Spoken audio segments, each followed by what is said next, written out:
ETV YouTube ఛానల్స్లో మీ వ్యాపార ప్రకటనల కోసం ఈ నంబర్కి కాల్ చేయండి.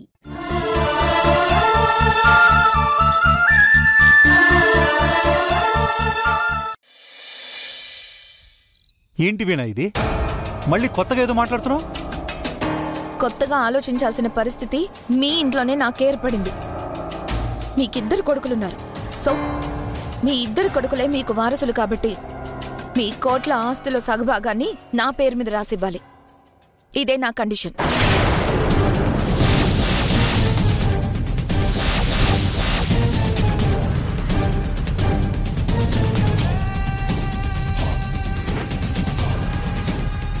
ఏంటిది? పిచ్చి పిచ్చిగా ఉందా వీణా? ఆస్తులు రాయడం ఏంటి? పెళ్లికి దానికి కండిషన్ పెడితే ఎలా? కండిషన్ అంటే కండిషనే. భయం నాది, బ్రతుకు నాది.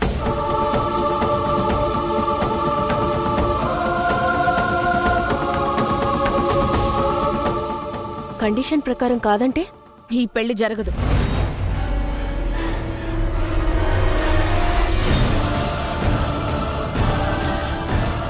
నేను డైరెక్ట్గా పోలీస్ స్టేషన్కి వెళ్ళి పోలీసులకి రిషి చేసిన అఘాయిత్యం తాలూకు వీడియో చూపిస్తాను.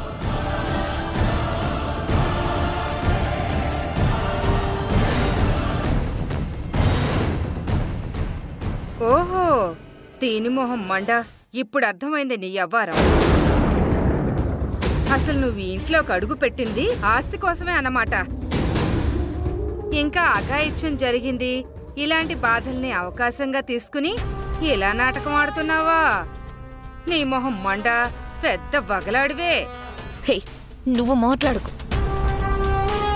నేను కాదు ఇన్నాళ్ళు నాటకవాడింది మీరు. నన్ను కిడ్నాప్ చేయించానని ఒప్పుకొంది నువ్వు.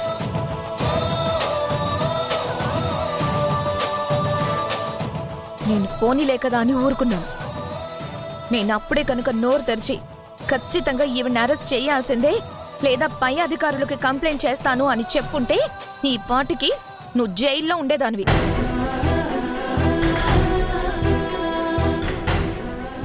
ఇన్ని దారుణాలు ఇంత దారుణమైన మనుషుల మధ్య ఉన్నప్పుడు నా భయం నాది. ఎందుకు వీణ అలా రెచ్చిపోతావు? మనందరం ఒకింట్లో వాళ్ళం కదా, ఎందుకు అలా మాట్లాడుతున్నావు? నాకు జరిగిన అవమానాలు, నాకు జరిగిన ప్రమాదాలు, నాకు జరిగిన అన్యాయాలు, దారుణాలు, ఘోరాలు ఈ ఇంట్లో ఎవ్వరికి జరగలేదు కదా. నాకు జరిగింది. నా భయం నాది. నేను రిస్క్ తీసుకోలేను. ఈ ఇంట్లో వాళ్ళని ఇలా చూసాక కూడా నేను అస్సలు నమ్మను. ఇది మెల్లమెల్లగా బాగా తెలివిగా బిగిస్తోంది. ఇప్పుడు అవునంటే ఆస్తిలో సగం రాసివ్వాలి, కాదంటే అందరి ముందు నేను చెడ్డవాడినైపోవాలి.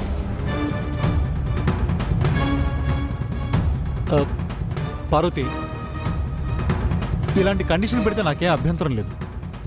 కానీ ఇప్పుడు ఈ అమ్మాయి ఇలా ఉంటే ముందు ముందు ఏం జరుగుతుందో అనే భయం తప్ప నా మైండ్లో ఇంకేం లేదు.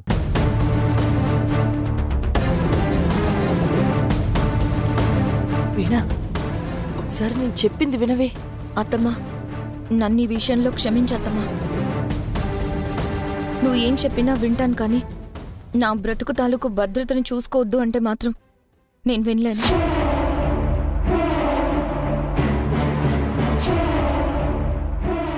నిన్ను కిడ్నాప్ అయినప్పుడు నన్నెవ్వరూ కాపాడలేకపోయారు. నువ్వు ఉండి కూడా కాపాడలేకపోయావు. అలాగే రేపు నన్ను మెడపట్టుకుని బయటికి తోస్తే అప్పుడు మాత్రం ఏం చేస్తావు?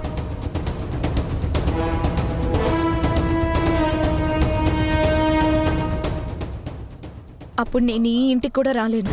వచ్చినా నీ కొడుకు ముందు మోసపోయి జీవితం నాశనం చేసుకొని ప్రాణాలతో కూడా తిరగలేను. మరి నేను బ్రతికేది ఎలాగా?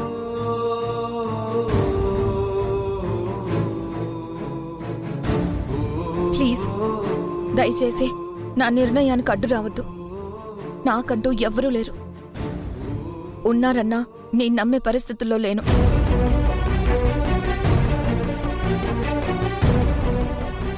ప్లీజ్, ఇది నా బాధ, నా భయం, నా బ్రతుకు.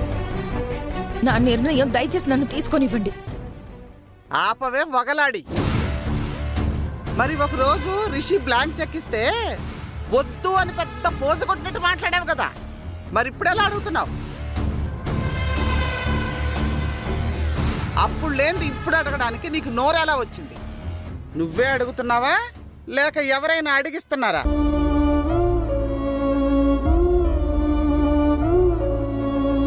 ఆ రోజు నా అంతట నేను ఎంత డబ్బు కావాలో రాసుకొనుంటే అది నా స్వార్థం అయ్యుండేది. కానీ ఇంత జరిగాక, మీ కూతురు చేసిన కిడ్నాప్తో సహా ఇన్ని దారుణాలు చూశాక, మీ మధ్యన సేఫ్గా బ్రతుకుతాను అన్న నమ్మకం లేక ఇవాళ నేను మీ అంతట మిమ్మల్ని ఆస్తిలో సగభాగం రాసివ్వమని అడుగుతున్నాను.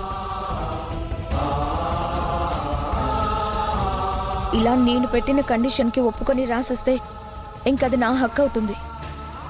ఈ ఇంట్లో నాకు స్థానం మాత్రమే కాదు, హక్కు కావాలి. అదుంటేనే నేను సేఫ్గా బ్రతకగలను.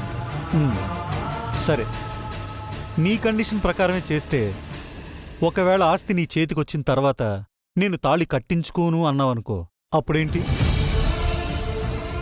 ఒకవేళ తాళి కట్టించుకుని నేను రిషితో కాపురం చెయ్యను అని మొండికేస్తే అప్పుడేంటి? నువ్వు అంత దూరం ఆలోచించిన తర్వాత మా అనుమానాలు కూడా మాకుంటాయి కదా.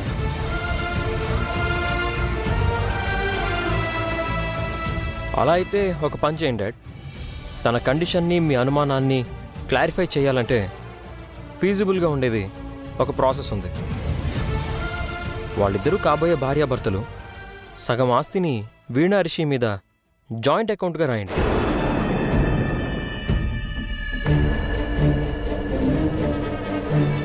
అప్పుడు వాళ్ళలో వాళ్ళు తమంతట తాము కోపం వచ్చినా కానీ విడిపోయే అవకాశం ఉండదు.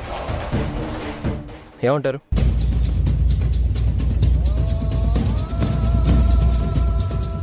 పెద్ద కొడుగ్గా మంచి సలహా చెప్పావు బాబు, చాలా బాగుంది. ఏమండి, అలాగే చెయ్యండి. ఛ, నేను తప్పించుకోవాలని ఎత్తు వేస్తే వీడి ఇలా లాక్ చేసాడేంటి? రే శ్రీ, వీడి మంచితనం నా కాళ్ళకి బంధంగా మారింది. అలాగే శ్రీ, అలాగే చేద్దాం. నువ్వు చెప్పింది చాలా బాగుంది. ఇద్దరి పేరు మీద రాస్తే ఇంక అభ్యంతరం ఏముంది? అలాగే చేద్దాం. పెళ్లికి సిద్ధం చేద్దాం. ముందు పెళ్లి బాగా జరిపిద్దాం. ఇంకా నాకు దీంట్లో అభ్యంతరం ఏమీ లేదు. వీణా, సరే, విన్నావు కదా, ఒప్పుకున్నారుగా. ఇంక నువ్వు వెళ్ళి చీర కట్టుకునిరా. సారీ, మీరేం చేసినా ఈ విషయంలో మాత్రం నేను అనుకున్నట్టే జరగాలి. నా పేరు మీద లేదా జాయింట్ అకౌంట్ పేరు మీదైనా ఆస్తి పత్రాలు రెడీ చేస్తేనే నేను పెళ్లి చేసుకుంటాను. లేదంటే లేదు. నేను చేయాల్సింది చేసుకుంటాను. ఇంకా ఇదే నా ఆఖరి మాట.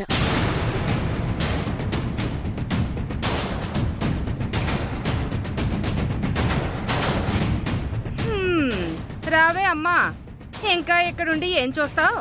కనీసం బెడ్రూమ్లో అయినా కూర్చుందాం, ప్రశాంతంగా ఉంటుంది. ఏం మనుషులో ఏమో.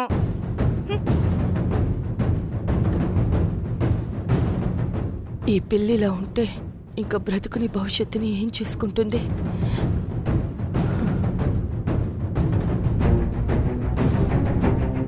వీణ ఎందుకు ఇలా బిహేవ్ చేస్తుంది?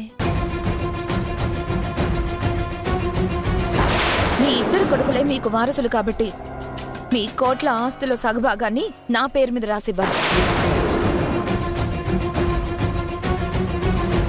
ఆస్తి పత్రాలు రెడీ చేస్తేనే నేను పెళ్లి చేసుకుంటాను.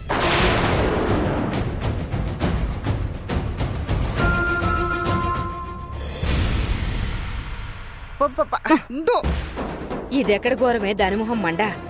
అయ్యో అమ్మా, చూసావే అమ్మా, సగం ఆస్తిని వాళ్ళ పేరు మీద రాసిస్తాడంట. ఇప్పుడు ఎలాగే? నా కూతురేమో ఈ ఇంటి కోడలవుతుంది అనుకున్నాను. ఎంతో సంతోషంగా మహారాణిలాగా ఇక్కడ గడుపుతుంది అనుకుంటే ఇప్పుడేమో ఆ దరిద్ర మొహందొచ్చి మొత్తం తన్నుకుపోయేలా ఉంది. ఏం చేయాలి అమ్మా? భలే ఫిట్టింగ్ పెట్టిందే. ఇలాంటి దాంతోటి రిషి ఎలా వేగుతాడు? అమ్మా, నీకు అర్థం కావట్లేదే. సగం ఆస్తి దాని పేరు మీద జాయింట్గా ఉన్నా రేపొద్దున్న కంపెనీలకు సంబంధించిన ఎలాంటి వ్యవహారాలైనా, ఎలాంటి తీర్మానం చేయాలన్నా ప్రతిదానికి దాని సంతకం కూడా కావాలని అడుగుతారేమో. అప్పుడది ఏకుమేకై కూర్చుంటుంది, అందరితో ఆట ఆడుకుంటుంది. లేదే, అలా జరగడానికి అస్సలు వీల్లేదు. ఏదో ఒక ఉపాయం ఆలోచించాలి. ఆలోచిస్తాను. ఖచ్చితంగా ఏదో ఒక ఉపాయం ఆలోచించి ఈ పెళ్లిని జరగకుండా చెడగొడతాను. ఏం చేసైనా సరే. చెడగొడతాను అని కిందటిసారి కిడ్నాప్ చేయించావు. ఇప్పుడేం చేస్తావు? నువ్వు లేనిపోనివేమన్నా చేస్తే ఈసారి మెడబట్టి బయటికి గెంటేయడం ఖాయం. నన్ను వాళ్ళెవరో మెడపట్టి బయటికి తోయడం కాదు, ఖచ్చితంగా ఈ పెళ్లి పెటాకులు చేసి ఆ వీణనే మెడపట్టి బయటికి గెంటేలా చెయ్యకపోతే నా పేరు భాగ్యలక్ష్మే కాదు. చెప్తా దాని పని, దాని మొహం మండ.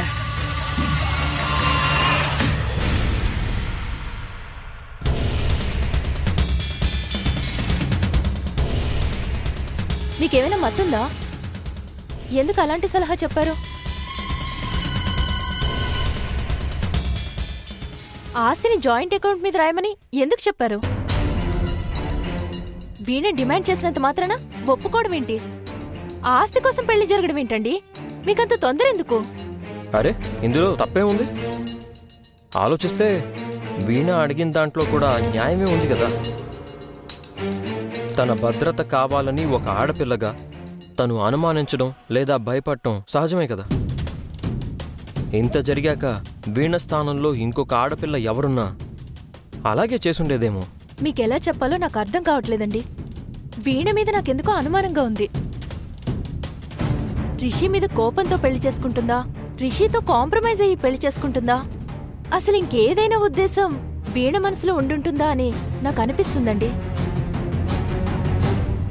ఖచ్చితంగా తనేదో ప్లాన్లో ఉంది. అరే, నీకేమైంది వేదా? ఎందుకు ఇలా మాట్లాడుతున్నావు?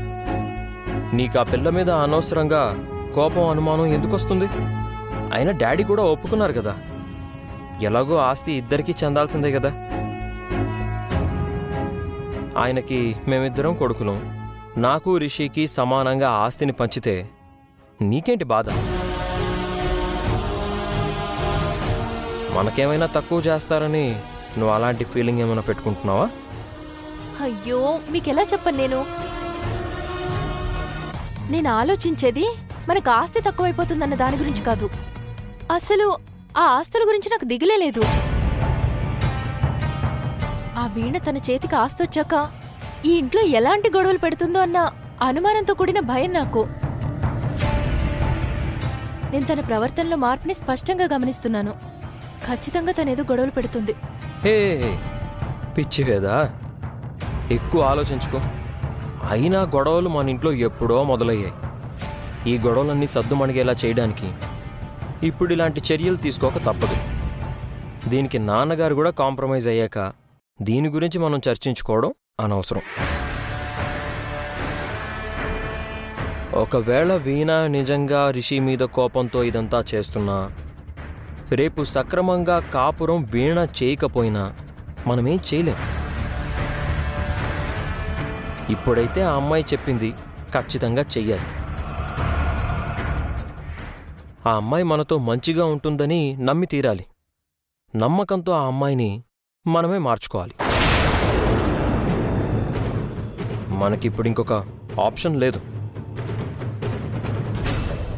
ఆప్షన్ లేనప్పుడు మనకి ఆర్గ్యుమెంట్ చేసే అధికారం కూడా లేదు వేద. సో చిల్ వేద, జరిగేదే జరుగుతుంది, సరేనా?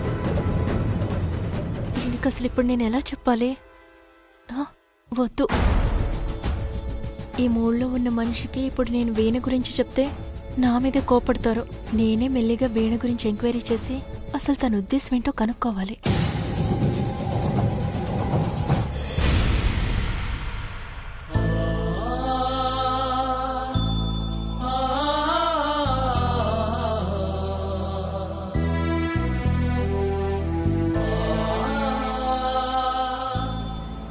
అలాగే రేపు నన్ను మెడపట్టుకుని బయటికి తోస్తే అప్పుడు మాత్రం ఏం చేస్తావు? నాకంటూ ఎవ్వరూ లేరు. ఉన్నారన్నా నేను నమ్మే పరిస్థితుల్లో లేను. ప్లీజ్ దయచేసి నా నిర్ణయానికి అడ్డు రావద్దు. నాకంటూ ఎవ్వరూ లేరు. ఉన్నారన్నా నేను నమ్మే పరిస్థితుల్లో లేను.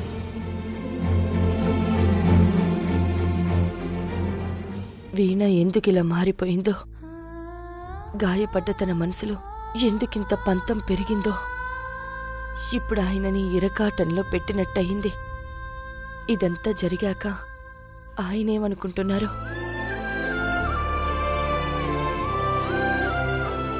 పార్వతి, ఏంటి పార్వతి, జరిగిన దాని గురించి ఆలోచిస్తున్నావా?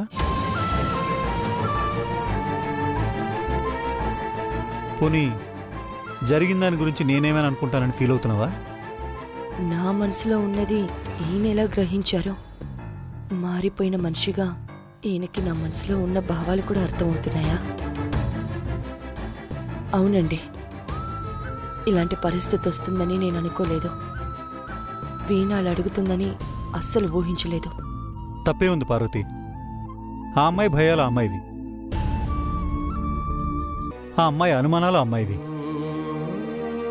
గాయపడ్డ మనసుకు రక్షణ లేదు అని అనుమానపడ్డం సహజమే కదా. అందుకోసమే ఆస్తిని అడిగింది.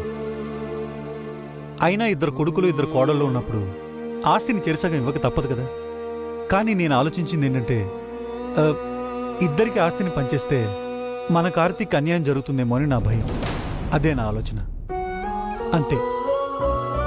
వాడెప్పుడూ ఆస్తి గురించి ఆలోచించలేదండి. ఈ ఆస్తి పాస్తుల గురించి ఆలోచన కూడా వాడికి లేదు. వాడి కాళ్ళ మీద వాడు నిలబడి స్వయంగా పైకొస్తాడు. వాడి గురించి మనం ఆలోచించిన అవసరం లేదు. ఇప్పుడు మనం ఆలోచించాల్సింది రిషి వీణల గురించి, వాళ్ళకి పెళ్లి జరగడం గురించి మాత్రమే ఆలోచించాలి. కరెక్ట్గా చెప్పు పార్వతి. పెద్దవాళ్ళుగా మనం పిల్లల మంచినే కోరుకోవాలి, వాళ్ళు బాగుండాలని ఆశించాలి. వాళ్ళు కోరుకున్న కోరికలన్నీ తీర్చడానికి మన వంతు సహకారం మనం అందించాలి. అందుకే నేను వెంటనే లాయర్ గారితో మాట్లాడి వీణ కోరినట్టుగానే ఆస్తి పత్రాల్ని జాయింట్ అకౌంట్ పేరు మీద వీణ రిషికి సమానమైన హక్కు కల్పించేలా పేపర్ సిద్ధం చేయించిన తర్వాత తీసుకొచ్చి నీకే ఇస్తాను. నువ్వే వీణని పిలిపించి నీ చేత్తో వాటాని తన చేతిలో పెట్టి ఆ అమ్మాయిని ప్రశాంతంగా ఉండమని చెప్పు.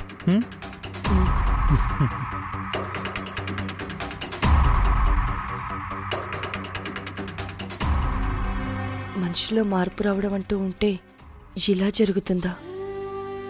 వీణ కోసం రింగ్స్ తెచ్చిచ్చారు, ఇవాళ ఆస్తిని పంచడానికి సిద్ధపడుతున్నారు. సరస్వతి అక్క ఏ మార్పు అయితే ఆయనలో రావాలనుకుందో ఆ మార్పు క్రమంగా వస్తున్నట్టు నాకు అనిపిస్తోంది.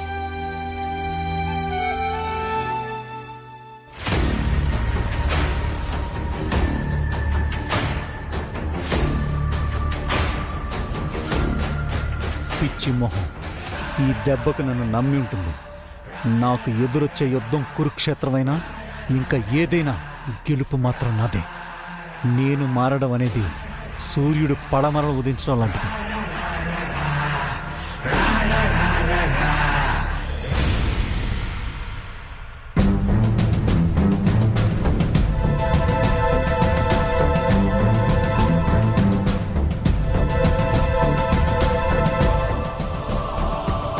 మీ కోట్ల ఆస్తుల సగభాగాన్ని నా పేరు మీద రాసివ్వాలి. ఇదే నా కండిషన్.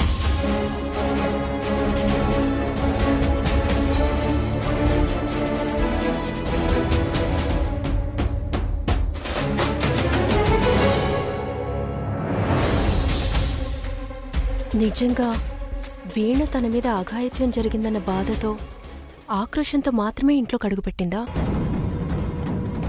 లేదా పగని పెంచుకుని కక్ష సాధించి ఈ ఇంటిని సర్వనాశనం చేయాలని కంకణం కట్టుకుందా? ఈ విషయం పార్వతీ అత్తయ్యతో మాట్లాడాలి. ఒకవేళ మాట్లాడినా వీణనే సమర్థిస్తుంది.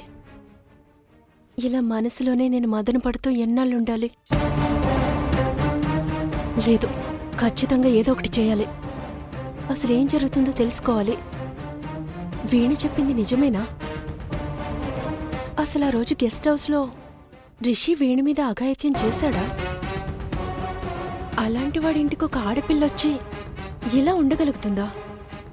ఆస్తి నాకు రాసిస్తేనే పెళ్లి చేసుకుంటానని కండిషన్ పెట్టేంత ధైర్యం చేయగలుగుతుందా? నా అనుమానాన్ని తీర్చుకోవడానికి ఏదో ఒకటి చేయాలి.